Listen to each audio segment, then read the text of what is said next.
Olá, amigos da Revolução Industrial Brasileira, tudo bem com vocês? Desenho e notícias de hoje, segunda-feira, 17 de maio, começando comigo, Fausto Oliveira. Primeiro recado da semana é dizer o seguinte, pessoal. O Desenho e Notícias vai voltar a ser em edição única no dia. E a razão disso é o seguinte. Havia uma certa saturação de comentários de notícias, eu comecei a perceber isso. E, razão principal, eu tenho um novo programa para estrear essa semana, que vai ser o Visão Desenvolvimento. Vai estrear, vai ser sempre toda terça e toda quinta aqui no canal Revolução Industrial Brasileira para você.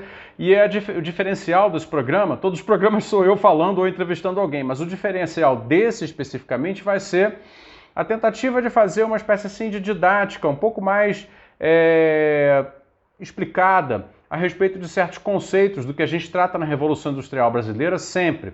Então vai ser, por exemplo, o que é indústria, porque isso faz diferença, o que nós chamamos de desenvolvimento, que processos podem levar ao desenvolvimento, então vai ser um pouco por aí, né? Uma visão bastante RIB, bastante Revolução Industrial Brasileira a respeito dos temas fundamentais. Vai se chamar então Visão Desenvolvimento, toda terça e quinta aqui na Revolução Industrial Brasileira, tá bom? Então o Desenho e Notícias volta para a edição única a partir de hoje. Começando então o Desenho e Notícias de hoje, segunda-feira, 17 de maio, eu vou comentar um artigo que saiu no Estadão, não surpreende que tenha saído logo ali, né? Um jornal de postura completamente comprometida com o liberalismo tradicional e aquilo que nós chamamos de visão conservadora na economia, embora não sejam necessariamente conservadores, né, no sentido clássico da palavra, mas enfim, um artigo do Moisés Naim, que é um comentarista venezuelano de economia que às vezes eles traduzem, quando convém, para a imprensa brasileira.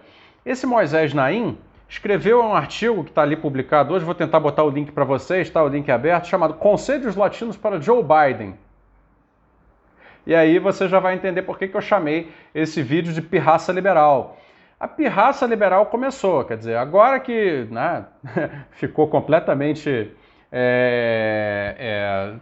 evidente, claro, né, estabelecido já que aquele paradigma do corta imposto que vem o investimento, né, o paradigma do controla gasto público que o mercado vem resolver, aquele paradigma de gestão econômica contracionista que produz recessões e deixa a economia real se ferrar, porque a alocação, a tendência de alocação natural do capital é nas atividades de maior rentabilidade e, evidentemente, o menor risco e maior rentabilidade das finanças concentram, então, o capital e, portanto, gera o desemprego crônico que se vive hoje em tantos países do mundo, no Brasil inclusive. Esse paradigma foi jogado por terra, né, por causa do problema todo que se instalou aí com a grande crise que vem de 2008 para cá, a ascensão da China fazendo o contrário disso e a pandemia. Pois bem, e aí o plano Biden, né, o Joe Biden fez o plano dele em que ele coloca todo o inverso disso, né, fazer um mega investimento trilionário na economia americana, em diferentes setores da economia real, está despertando aquilo que eu estou chamando de uma pirraça liberal. Os liberais estão pirraceando, estão fazendo pirraças infantis, colocando recados através da mídia conservadora de que não vai dar certo, de que isso é impossível, de que vai ter inflação, de que vai ter inflação, de que vai ter inflação. A lógica deles é sempre essa. Gastos públicos em excesso geram inflação, necessariamente, dizem eles. A grande diferença vamos lá, uma explicaçãozinha básica de por que eles dizem que gera inflação. Porque quando o governo gasta muito, significa que a sociedade está com muito dinheiro, né? Déficit público, superávit primário. Então a sociedade teria muito dinheiro. Com muito dinheiro para gastar, a sociedade iria ao supermercado, iria às lojas, iria ao consumo. Com mais demanda, né, a demanda ficaria maior do que a oferta e, portanto, uma economia superaquecida é uma economia que tende aos preços altos, tende à elevação generalizada de preços, isso seria inflação. Isso é inflação de demanda, né? Não é tão difícil assim entender. E aí ele coloca aqui, muito curiosamente, o seguinte, ele vem tentando dizer que existem muitos economistas que dizem que isso não é um problema, não sei o quê, mas aí nós encontramos sempre exemplos na história, e aí ele cita a América Latina, presta atenção, para dizer que a América Latina tem histórico de fazer crises inflacionárias através de excesso de gasto público, tá? Que é o argumento dessa gente é esse, né? E, portanto, teríamos a ensinar ao Joe Biden, cuidado, prudência, não vai estourar o seu orçamento, não vai gastar mais do que você arrecada. Olha até que ponto vai a pirraça liberal. Bom, e aí ele fez uma coisa que eu achei até novidade, ele reclamou de que os economistas liberais, ortodoxos, em geral, são desqualificados pelo fato de que quando eles advertem para a inflação, né, por causa de gastos públicos no primeiro mundo, nos países avançados, eles são ridicularizados porque, em geral, a inflação não acontece. E, de fato, não há crises hiperinflacionárias, como já houve no Brasil, como já houve na Argentina, nos países de lá, né? Não há.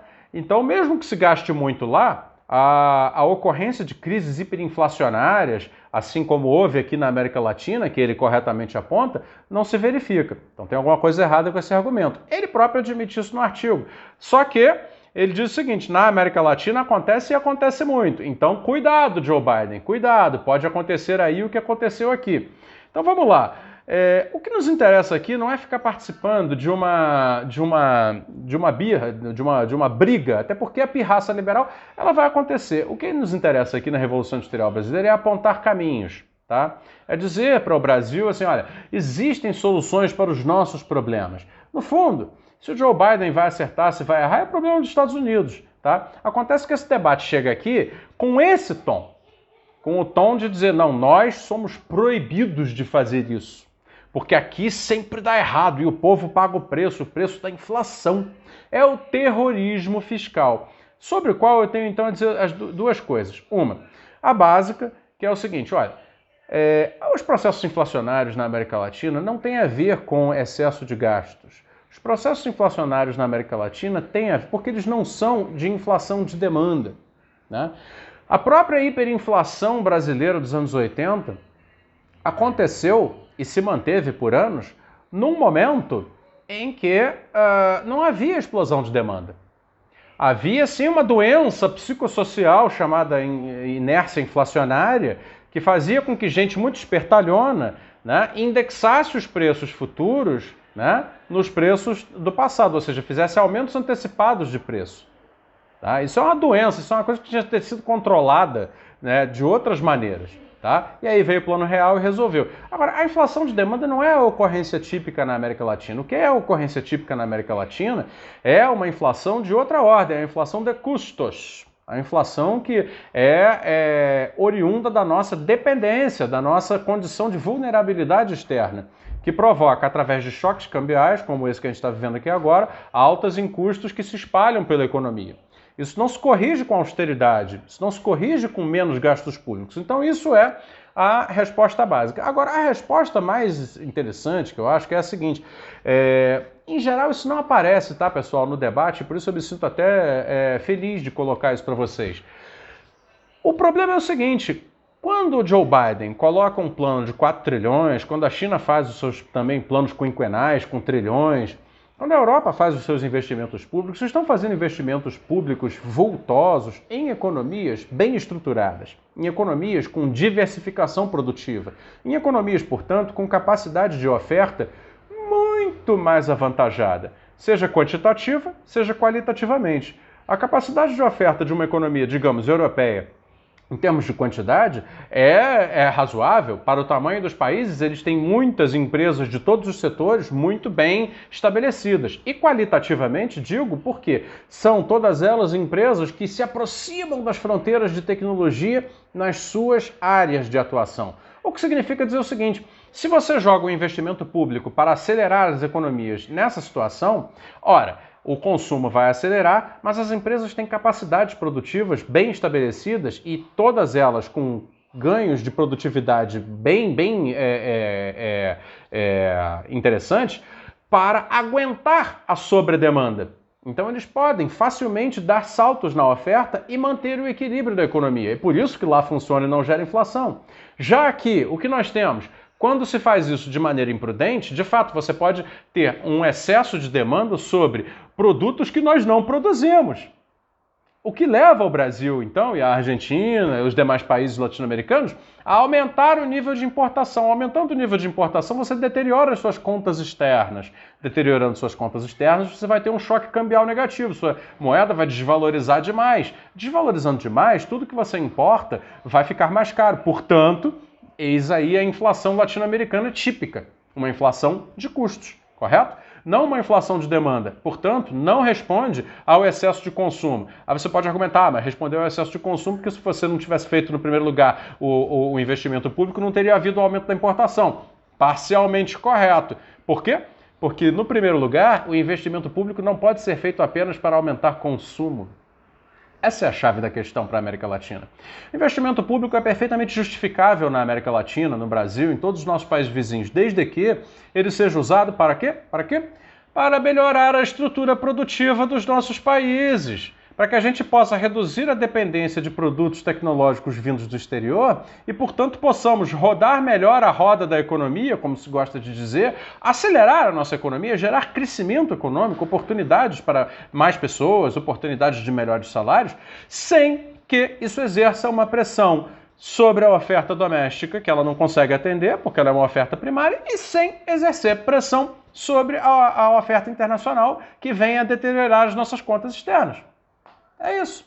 Então, basicamente, o que nós precisamos fazer é o seguinte, um plano, sim, de investimentos públicos que seja amigo, parceiro dos investimentos privados, porque outra contradição que esse pessoal não responde, investimento público puxa investimento privado, não afasta investimento privado. Então, as duas coisas acontecendo juntas, visando o crescimento, visando principalmente o quê? O desenvolvimento das nossas capacidades produtivas que façam a nossa capacidade de oferta geral da economia, a oferta agregada, melhorar qualitativamente e aumentar quantitativamente. Se isso acontecer, você pode estar certo de que lá na frente, quando houver o pico de demanda vai ser saudavelmente atendido pelo lado da oferta. E é por isso que críticas como essa do Moisés Naim são parciais, são pouco efetivas e, felizmente, começam a não encontrar tanta ressonância no debate na América Latina. E eu espero que, logicamente, esse senhor nem venha a publicar mais artigos, né, nos jornais brasileiros, que não se traduza mais, é menos um para a gente ter que lidar. Então é isso, pessoal. Não acreditem quando disserem para você que no Brasil não pode, que no Brasil está tudo proibido, que só no Brasil é diferente, que nós estamos condenados a viver uma vida horrorosa, uma vida de sofrimento, porque um dia algum capitalista internacional virá com uma solução mágica, maravilhosa para nos salvar. Tudo isso é mentira. O que nós precisamos fazer, e acho que é perfeitamente possível a gente fazer, é juntar os nossos esforços, exigir de um governo competente que faça investimentos públicos na melhoria e no aumento das nossas capacidades produtivas. E aí sim a gente vai poder receber uma boa quantidade de também investimentos públicos e privados no nosso bolso para poder ir às lojas, ir às compras, ir ao consumo, nós, demanda agregada, consumirmos mais sem gerar um problema inflacionário, como eu expliquei ao longo desse vídeo. Espero que tenha ficado claro. Esse foi o Desenho de Notícias de hoje, 17 de maio. Obrigado, então, até a próxima.